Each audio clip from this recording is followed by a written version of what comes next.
The latest assessment was due to be presented to ministers. However, the document, which says the UK will be worse off outside the EU, was leaked to the media. The document reveals that under a free trade agreement with the EU, Britain's growth would be 5% lower over the next 15 years compared to current forecasts, according to BuzzFeed News. A no-deal Brexit, which would mean Britain adopting World Trade Organization rules, would cut growth by 8% over the period. This prompted an urgent question from Shadow Brexit Secretary Keir Starmer, who demanded the publication of the assessment.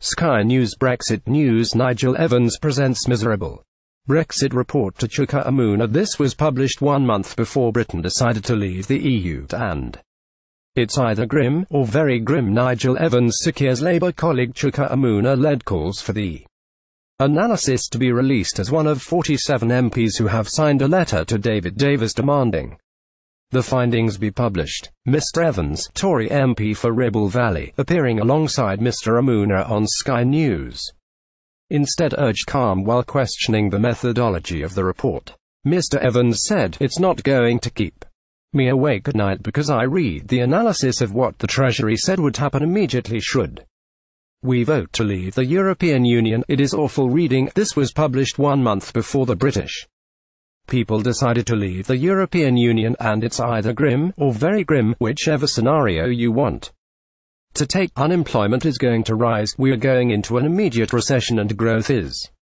going to be cut. So, basically all the things the Treasury said in May 2016, this report now says.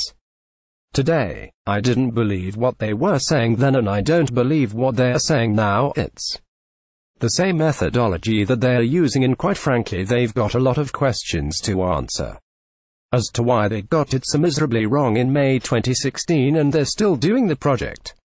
Fear. Labour MP Mr. Umunna insisted we should deal with the facts, adding, "Of course, when we had the referendum in 2016 we were dealing with hypotheticals, but the facts are now, we've got 3% inflation, which your viewers are paying more for basic items in the shop."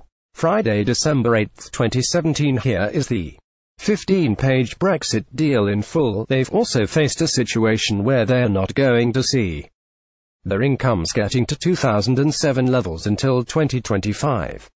That's the reality of the economy at the moment, and before you look at the impact on public services, he proceeded to claim it was extraordinary that Mr. Evans was criticizing his own Treasury Department's independent economic forecasts. Mr. Evans replied, "The facts speak for themselves, and the report I talked about said unemployment would go up by 500,000, and in fact, unemployment has gone down every month since we voted to leave the European Union, and now growth has been escalated higher than they predicted to begin with as well."